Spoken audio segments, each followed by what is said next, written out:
Scorpio, hi! Welcome to Mr. Queen PH at ito ang inyong weekly reading for August 26 to September 1, 2024. If you are interested in private readings, meron tayong link sa description at sa pinned comment. Paki-check nyo na lang information kung paano mag-book for a private reading. Okay, let's see Scorpio, what's coming to you this week? Destiny, ikaw ay dinadala sa iyong destiny.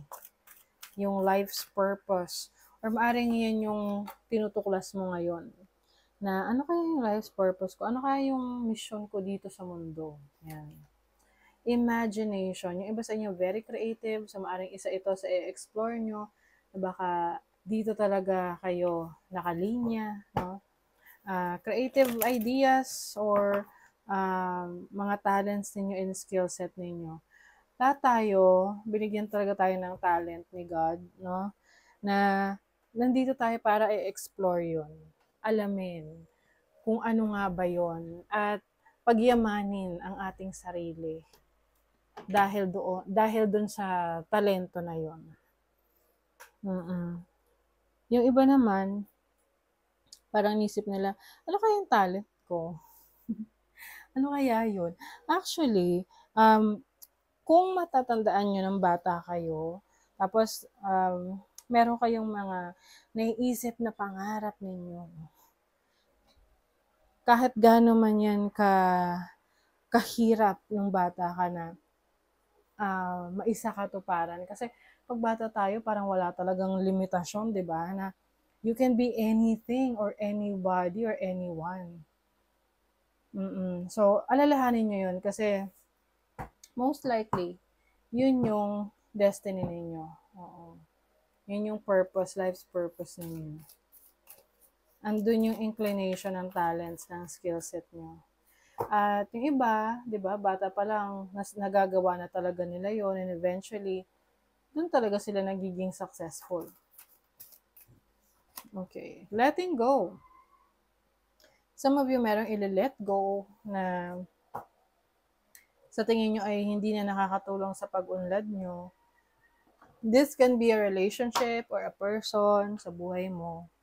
Pwede ring situation. Pwede rin tong yung mga pinanghahawakan mong feelings na sinupress mo, sinarili mo, tinago mo, dinibdib mo, na kailangan mo nang i-let go. Kasi pwedeng yan yung nagbibigay sa iyo ng takot, naglilimit sa iyo na mag-explore.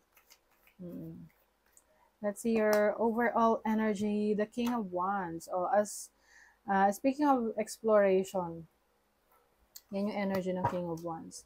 Someone very creative, action-oriented. So, ngayong week na to, meron kang mga i-discover about yourself, about what else you can do, na, di ba, malalaman lang naman natin kung exciting yan para sa atin kapag sinubukan na natin. Di ba?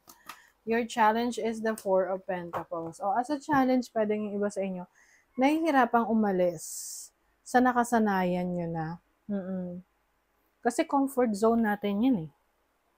Diyan na tayo komportable. So, syempre, mahirap umalis sa comfort zone mo dahil anything na hindi ka pamilyar, hindi ka aware, or hindi mo pa na-experience, nakakatakot.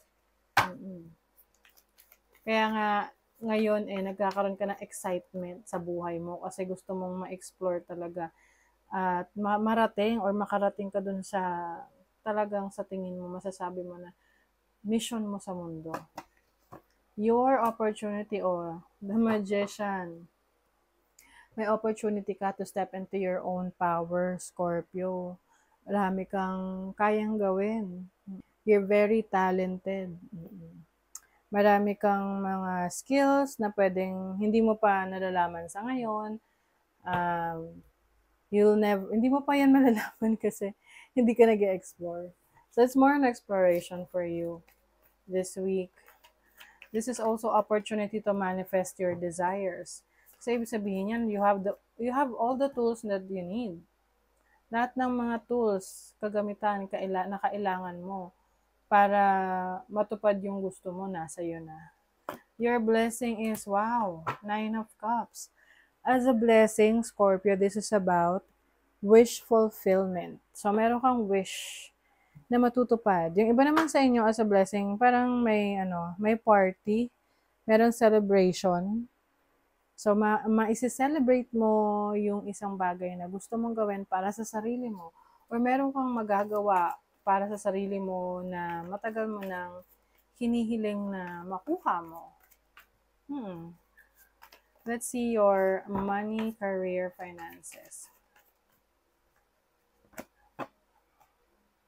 Page of Cups, Judgment, the Devil. Oh, yeah, yung mga nyo, unhealthy habits nyo, Scorpio, you are letting go of that. Kung kayo ay nasa isang toxic environment sa career, sa trabaho, maalis na kayo doon.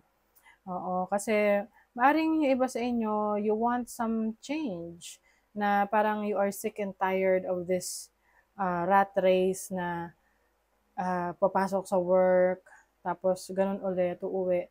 And then parang feeling mo wala kang progress. So ngayon, kumbaga nasa kamay mo na yung direction na tatahakin mo. Kasi alam mo na kung ano yun. And this is about pag-alis or pagkawala sa isang career path or trabaho, situation mo na hindi na nakakatulong sa pag-unlad mo. Yung iba sa inyo, kung meron kayong unhealthy habits pagdating sa pera, ili-let go nyo na rin yun. So, yun yung ili-let go nyo dito. Yung tipong magastos kayo, so, iiwasan nyo na yun. Or kung meron kayong unhealthy habits, may bisyo, tatanggalin nyo na yan para mas lalo kayong makaipon. Yan o, let it flow. Money is going to flow sa inyo. And also, yung iba sa inyo magte-take rin ng risk. Pagdating sa kaperahan, sa business, pwedeng may papasukan kayong negosyo or investment. Yung iba, paglipat ng trabaho. Parang mas nagiging intense yung mga decision mo pagdating sa career. Sa love life naman, you have the World, the Seven of Cups, the Fool. This is freedom. So, yung iba sa inyo, lalaya sa isang relationship na parang alam mong walang patutunguhan. Yung parang walang plano yung person mo sa'yo kahit matagal na kayo. Pwedeng nagkaroon ng trust issues dito. Ayan o, freedom. You're freeing yourself. I think you're very optimistic when it comes to your life, no? Lalo na kung long distance relationship to. So, pwede kasing nagkakaroon na ng problema sa pagtitiwala dun sa taong yon. Na parang, paano ko malalaman kung totoo? Hindi ko naman nakikita. Ayan o, may drama. You have Mercury in the 5th house in Leo. I feel like this is really trust issues. Pwedeng may mga nasabi or mga information na hindi nagtutugma.